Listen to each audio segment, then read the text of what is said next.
प्रतिरोधों का समूहन। क्या? प्रतिरोधों का समूहन यानी कॉम्बिनेशन ऑफ रेसिस्टेंस, यानी प्रतिरोध को, दो या दो से अधिक प्रतिरोध को, रेसिस्टेंस को कैसे हम लोग जोड़ते हैं। तो ये काम जो है ये जोड़ा क्यों जाता है? किसी भी प्रतिरोध को जोड़ते इसलिए है कि एक प्रतिरोध से यदि काम नहीं चलता है तो किसी उपकरण का, किसी डिवाइस का निर्माण करना है। उस डिवाइस में क्या होता है कि एक से अधिक प्रतिरोध को यानी रेसिस्टेंस को क्या करना पड़ता है? जोड़ना पड़ता है। तो इसको या कोई लैब में कुछ काम करना है, कुछ उपयोगी चीज बनाना है, तो उसके लिए भी क्या किया जाता है? दो या दो से अधिक प्रतिरोधों को हमेशा जोड़ा जाता है। ये जो जोड़ने की प्रक्रिया है इसी को हम लोग कहते हैं कॉम्बिनेशन ऑफ रेसिस्टेंस, है ना। कोई भी दो या दो से अधिक प्रतिरोध को जोड़ने की जो प्रक्रिया है उसी को कॉम्बिनेशन ऑफ रेसिस्टेंसेज कहते हैं। तो कोई भी दो प्रतिरोध को जोड़ना है, कम से कम दो, ज्यादा से ज्यादा जितना भी हो सके जोड़ सकते हैं, ठीक है।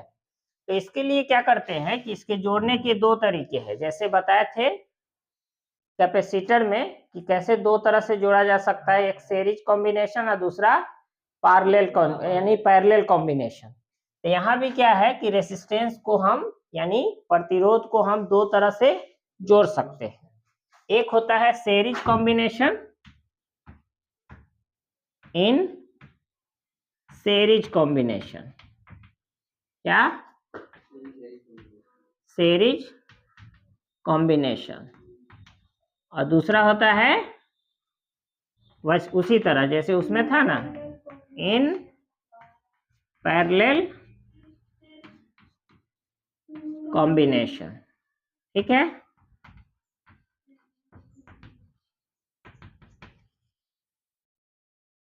कोई भी दो प्रतिरोध को, दो या दो से अधिक रेसिस्टेंस को क्या करना है?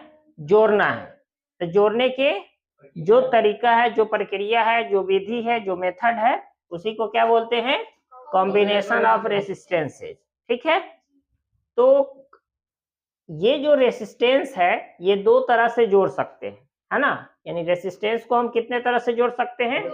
दो तरीकों से। एक का नाम है इन सीरीज कॉम्बिनेशन यानी श्रेणी क्रम में, श्रेणी क्रम संयोजन में, और दूसरा है समांतर क्रम समूहन में, ठीक है, यानी समांतर क्रम संयोजन में।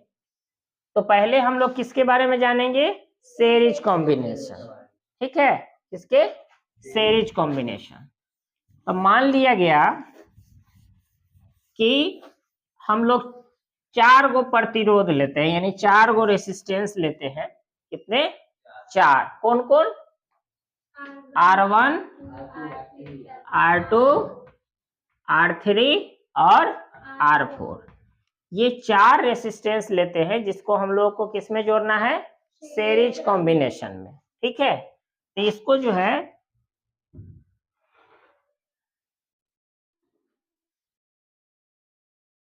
देखो, यहाँ पे एक रेसिस्टेंस जोड़ देते हैं, रेसिस्टेंस को ऐसे, ठीक है। उसी तरह दूसरा रेसिस्टेंस को यहां जोड़ देते हैं, ठीक है। तीसरा को यहां जोड़ देते हैं और चौथे को यहां जोड़ देते हैं, ठीक है। और यहाँ पे कोई के क्या है? स्विच है ना। यहाँ पे बैटरी है, ये है पॉजिटिव, ये है निगेटिव। ये है R1 रेसिस्टेंस, ये है R2, ये है R3 और ये है R4, ठीक है। मान लेंगे कि ये पॉइंट है A, ये है B, ये होगा C, ये होगा D और ये होगा E, ठीक है। इसका मतलब ये हुआ कि एक वायर ले लिए, कंडक्टर वायर यानी चालक तार, उसको दो बिंदुओं के बीच में, यानी दो पॉइंट्स ए और ई के बीच में क्या किए कि चार रेसिस्टेंस ले लिए, R1, R2, R3 और R4। चारों को क्या किए कि ए और ई पॉइंट के बीच में क्या किया गया है, जोड़ दिया गया है, जिसमें से पहला जो रेसिस्टेंस है उसको ए और बी पॉइंट के बीच में है ना, दूसरा रेसिस्टेंस को बी और सी पॉइंट के बीच में, तीसरा रेसिस्टेंस को सी प्लस डी के बीच में, और चौथा को डी प्लस यानी डी और ई के बीच में क्या कर दिया गया, जोड़ा गया। अब इस पॉइंट पे जो पोटेंशियल है यानी विभव है उसको माना गया VA। इस पॉइंट पे क्या होगा, VB। इस पॉइंट पे क्या होगा, VC। इस पॉइंट पे क्या होगा, VD है ना, और इस पॉइंट पे क्या होगा, V। क्या होगा, ये पोटेंशियल। ठीक है, तो अब ये करना है कि ये देख लेना है इसमें कि कौन चीज कैसे होगा, है ना। तो हम लोग जानते हैं कि दो विभव के बीच के अंतर को क्या कहते हैं, विभवांतर, यानी पोटेंशियल डिफरेंस अगर पता करना हो तो दो पॉइंट के बीच का जो डिफरेंस होता है, तो डिफरेंस का मतलब क्या हुआ, यहाँ पे हम लोग ओम के नियम से जानते हैं, क्या जानते हैं, ओम के नियम से होता है I इक्वल टू क्या, V बाई R। ओम के नियम से क्या जानते हैं, V इक्वल टू, जानते हैं ना। इससे अगर हम लोग क्या मान ले कि इस आधार पे अगर हम लोग देखें इसमें, यहाँ पे विभव नहीं है बल्कि विभवांतर है, क्या है, पोटेंशियल डिफरेंस है। तो इसके लिए क्या हो जाएगा, I equal to VA minus V। अगर इस दो पॉइंट के बीच लेंगे तो क्या हो जाएगा, VA minus VB by R1। बात समझे, यानी इसी नियम से ये आया है, कहीं दूसरे जगह से नहीं आया है। यानी ओम का जो नियम है उसको अप्लाई अगर करते हैं तो हमको I का वैल्यू इस दो पॉइंट के बीच में क्या आएगा, ये आएगा। उसी तरह अगर इसको हम इसको देखा जाए, इसको अगर हम लोग ऐसे लिख सकते हैं, V इक्वल टू IR, क्या लिख सकते हैं, IR। तो इस आधार पे अगर हम लोग इसको देखें तो क्या हो जाएगा, VA minus VB equal to क्या हो जाएगा, इक्वल टू हो जाएगा IR1। कोई दिक्कत नहीं ना। तो अब जो है यहाँ पे ये क्लियर हो गया कि हम लोग को इस फॉर्मूला का यूज करना है। ठीक है, हर दो पॉइंट के बीच में जो रेसिस्टेंस लगा हुआ है उसके लिए हम लोग पोटेंशियल डिफरेंस अगर निकालते हैं, नहीं विभवांतर का वैल्यू निकालते हैं, तो क्या हो जाएगा, ये ओम के नियम से हमारा ये रिजल्ट हो जाएगा। ठीक है, तो ये वाला चीज हम लोग मिटाते हैं, कौन वाला, ये वाला सिर्फ रहने देते हैं, कौन सा, ये केवल ये रखते हैं। ठीक है, तो यहाँ पे ये क्लियर हो गया कि हम लोग किसका यूज करना है, ओम के नियम से हम लोग क्या ले आए। अब देखिए, उसको जानने से पहले एक चीज और इसमें देखना है कि यहाँ पे विभव जो है ए और ए के बीच में जब विभवांतर अगर निकालना हो, किसके बीच में, ए और ई के बीच में, तो क्या होगा, टोटल जो है इसका विभव निकालना होगा, तो क्या होगा रिजल्ट, इक्वल टू जो उसका मान आएगा VA minus VB plus VB minus VC plus VC minus VD plus VD minus VD होगा ना। तो हम सबसे पहले क्या करेंगे कि ये दो पॉइंट के बीच का क्या निकालेंगे, विभवांतर। तो क्या हो जाएगा, VA minus VB equal to IR1। क्या हो जाएगा, IR1। उसी तरह अगर इसके बीच निकाला गया VC के बीच, तो VB minus VC equal to हो जाएगा IR2। ठीक है, उसी तरह VC minus VD equal to क्या हो जाएगा, IR3। उसी तरह हो जाएगा VD minus V equal to क्या हो जाएगा, IR4 हो जाएगा। कोई दिक्कत। अब चारों इक्वेशन को अगर जोड़ते हैं चारों को क्या करना है, इक्वेशन इसको मान लेंगे फर्स्ट, इसको मान लेंगे सेकेंड, इसको मान लेंगे थर्ड और इसको मान लेंगे फोर्थ। ठीक है, अब देखिए ये अगर जोड़ेंगे चारों इक्वेशन को तो क्या हो जाएगा, भी ए माइनस बी बी प्लस भी बी माइनस भी सी प्लस भी सी माइनस भी डी, है ना। अब प्लस हो जाएगा भी डी माइनस भी, ठीक है, इक्वल टू यहाँ लिखते हैं, ये हो जाएगा IR1 plus IR2 plus IR3 plus IR4। ठीक है, अब ये क्या कर सकते हैं, देखो भी से भी कट गया, भी सी कट गया, भी डी कट जाएगा, तो बचेगा क्या, बी ए माइनस भी इक्वल टू कितना, आई कॉमन निकल गया तो बचा R1 plus R2 plus R3 plus R4 हो जाएगा। ठीक है, इसको मान लेंगे इक्वेशन 5। ठीक है, अब क्या करना है कि अब ये मान लेना है इस चारों प्रतिरोध के बदले, चारों रेसिस्टेंस के बदले एक ऐसा रेसिस्टेंस इसके बीच में जोड़ा जाए जिसका वैल्यू, जिसका पोटेंशियल डिफरेंस में कोई चेंजिंग नहीं होना चाहिए। ठीक है, कोई चेंजिंग नहीं होना चाहिए, यानी आई और आर के वैल्यू में कोई चेंजिंग नहीं होना चाहिए, ऐसा यूज करना है। जैसे बताया ना कि अगर चार आदमी मिलकर के एक काम को करता है तो अगर ऐसा आदमी रख लिया जाए उस चारों के बदले करे, उसी काम को उतना ही समय में वो चारों के बदले करे। ठीक उसी तरह है, यहाँ पे चार प्रतिरोध जोड़े हैं, तो उसके लिए हमारा रिजल्ट आया है पोटेंशियल डिफरेंस का वैल्यू ए, है ना। तो अगर हम लोग ए और ई के बीच में इस चारों के बदले क्या करेंगे, एक अगर प्रतिरोध जोड़ेंगे जिसका पोटेंशियल डिफरेंस जो है ए और बी के बीच का जो पोटेंशियल डिफरेंस है उसमें कोई परिवर्तन, कोई चेंजिंग नहीं होगा, तो वैसी स्थिति में वैसे प्रतिरोध को उस चारों प्रतिरोध का इक्विवेलेंट रेसिस्टेंस कहते हैं, यानी समतुल्य प्रतिरोध कहते हैं।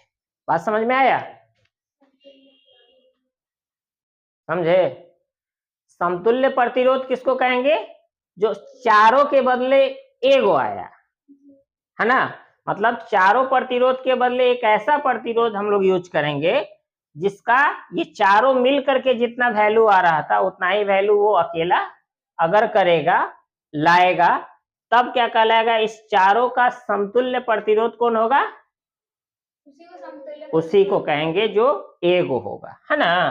तो ए और बी के बीच में वो अकेला प्रतिरोध होगा, अकेला रेसिस्टेंस होगा, तो उसका वैल्यू हो जाएगा भी ए माइनस भी इक्वल टू क्या हो जाएगा, आई आर, तो उसका आर वैल्यू मानेंगे, चारों के बदले एक ही है ना, तो आर होगा, तो इस आधार पे ये इक्वेशन हो जाएगा 6। ठीक है, तो अब हम लोग क्या करेंगे, इक्वेशन फर्स्ट और सेकेंड को सॉल्व करेंगे, तो क्या होगा, LHS क्या है, तो RHS क्या होगा, बराबर, यानी आई आर इक्वल टू, यानी फ्रॉम, यहाँ लिख देंगे from equation first and second, है ना। तो आई आर इक्वल टू क्या हो जाएगा, IR1 plus R2 plus R3 plus R4। ठीक है, आई से आई कैंसिल हो जाएगा, तो बचा R equal to R1 plus R2 plus R3 plus R4। ठीक है, ये रिजल्ट है जो लाना था। ठीक है, अब इस चीज को समझ लीजिए कि रियल में जो सीरीज कॉम्बिनेशन है उसमें किसी रेसिस्टेंस को कैसे जोड़ते हैं, है ना। तो अगर हम लोग देखें इसका कि ये वाला जो है भाग पॉजिटिव है और ये वाला भाग क्या है, निगेटिव है, तो अगले वाला जो होगा इसका भी ये पॉजिटिव होगा और ये निगेटिव होगा, है ना। फिर इसका अगला वाला ये पॉजिटिव होगा, ये निगेटिव, ये पॉजिटिव, ये निगेटिव, है ना। तो इस तरह से देखोगे कि जब दो या दो से अधिक जब दो या दो से अधिक रेसिस्टेंस को यानी प्रतिरोध को क्या करना हो, श्रेणी क्रम में जोड़ना है, तो कैसे जोड़ते हैं? तो उसको जोड़ने का तरीका ये है कि एक रेसिस्टेंस का जो पॉजिटिव नेगेटिव भाग होता है, निगेटिव पॉइंट होता है, उसको क्या करते हैं, अगले वाले के पॉजिटिव से जोड़ते हैं, और दूसरे का जो निगेटिव होगा अगले वाले के पॉजिटिव से, फिर तीसरा का जो निगेटिव होगा वो अगले वाले के पॉजिटिव से। जैसे उसमें जोड़ा गया था कैपेसिटर में, यानी संधारित्र में जैसे जोड़ते थे, एक का धन दूसरे के ऋण के साथ, दूसरे का धन तीसरे के ऋण के साथ, है ना। तो इसी तरह यहाँ पर भी ये क्या है कि एक सिरा अगर हम ए है और दूसरा सिरा क्या है, बी है, तो इसका दूसरा सिरा जो होगा वो अगले वाले के पहले सिरे से, है ना। फिर दूसरे का दूसरा सिरा जो होगा वो तीसरे के पहले सिरे से, फिर तीसरा का जो दूसरा सिरा होगा वो चौथे के पहले सिरे से। इस तरह से जोड़ करके हम लोग एक सर्किट तैयार करते हैं, एक परिपथ तैयार करते हैं। ये वाला, ये क्या है, श्रेणी क्रम में यानी सीरीज कॉम्बिनेशन में जोड़ा गया क्या है, ये एक सर्किट है, परिपथ है ना। तो अब इसमें कोई पूछ ले कि सीरीज कॉम्बिनेशन क्या है, तो इसको बताना है कि दो या दो से अधिक रेसिस्टेंस को इस प्रकार जोड़ा जाए कि पहले रेसिस्टेंस का दूसरा सिरा जो होगा वो दूसरे के पहले सिरे से, और दूसरे रेसिस्टेंस का दूसरा सिरा जो होगा वो तीसरे के पहले सिरे से, और तीसरा का जो दूसरा सिरा होगा वो चौथे के पहले सिरे से। ठीक है, इस तरह से जोड़ करके, यानी किसके सहारे, एक कंडक्टर वायर के सहारे क्या करना है, कुंजी के है, स्विच है यहाँ पे, के सहारे एक बैटरी से क्या करते हैं हम लोग, जोड़ देते हैं। ठीक है, अब यहाँ पे ये देखना है कि इसका जो पहला सिरा है, यानी पहले रेसिस्टेंस का जो पहला सिरा है उसको बैटरी के पॉजिटिव प्लेट से, है ना, बैटरी का जो है पॉजिटिव प्लेट है उससे जोड़ देंगे, और सबसे अंतिम वाला का जो अंतिम सिरा है, दूसरा सिरा, उसको क्या करें, कुंजी के सहारे नेगेटिव प्लेट से जोड़ देंगे। जोड़ने के बाद इसमें क्या होगा, इलेक्ट्रिसिटी पास होगा, यानी जैसे ही बैटरी से इसको जोड़ेंगे वैसे ही क्या होगा, इसमें इलेक्ट्रिसिटी पास होगा, है ना। तो ये इलेक्ट्रिसिटी क्या होगा, इस ओर ऐसे चलेगा, है ना। तो ये इलेक्ट्रिसिटी पास कब होगा, जब यहाँ पे स्विच दबाएंगे, है ना, स्विच ऑन करेंगे, वैसे ही क्या होगा कि इस पूरे सर्किट में क्या होगा, इलेक्ट्रिसिटी पास होने लगेगा। तो जाहिर सी बात है कि इस पर जो, इसका मतलब क्या हुआ, विभव उत्पन्न करा दिए। जोड़ने का मतलब क्या है, इसमें पोटेंशियल उत्पन्न हो गया, अब उस पोटेंशियल के कारण इसमें धारा प्रवाहित होने लगेगी, यानी इलेक्ट्रिसिटी पास होने लगेगा। तो इस पे जो विभव उत्पन्न होगा, पोटेंशियल जो उत्पन्न होगा वो क्या होगा, VA मान लिए, इस पर VB मान लिए, इस पर VC मान लिए, इस पर VD मान लिए, इस पर VE मान लिए, है ना। तब हम लोग ओम के नियम का प्रयोग करके हम लोग इस दो, यानी ये पहले रेसिस्टेंस का विभवांतर निकाल लिए दो बिंदुओं के बीच, फिर दूसरे का निकाल लिए, ये पहला का ये है, दूसरे का ये है, तीसरे का ये है, और चौथे का, यानी चारों रेसिस्टेंस जिस पॉइंट के बीच जोड़ा गया उसका पोटेंशियल डिफरेंस निकाल लिए। कौन सा नियम से, ओम के नियम से। उसके बाद चारों इक्वेशन मान करके इसको क्या करिए, जोड़ दिए, इससे हमारा पांचवा इक्वेशन तैयार हो गया। ठीक है, ये वाला जो रिजल्ट आया वो पांचवा। अब क्या मान लिए कि इस चारों प्रतिरोध के बदले, चारों रेसिस्टेंस के बदले एक ऐसा रेसिस्टेंस उस ए और ई पॉइंट के बीच जोड़ा जाए, ए और ई पॉइंट के बीच इस चारों रेसिस्टेंस के बदले एक ऐसा रेसिस्टेंस जोड़ा जाए जिसका पोटेंशियल डिफरेंस उतना ही आए जितना चारों मिल करके आया है ना, उतना ही धारा प्रवाहित हो जितना चारों मिल करके आया था, मतलब लाया था। तो उस आधार पे उस जो जिसको अकेला जो प्रतिरोध होगा वो इन चारों का क्या कहलाएगा, इक्विवेलेंट रेसिस्टेंस, यानी समतुल्य प्रतिरोध कहलाएगा। ठीक है। अब तब उस समतुल्य प्रतिरोध का विभवांतर अगर निकालेंगे तो VA minus VE equal to क्या होगा IR। अब इक्वेशन 5 और 6 को सॉल्व करेंगे तो हमारा रिजल्ट आ गया R equal to R1 plus R2 plus R3 plus R4।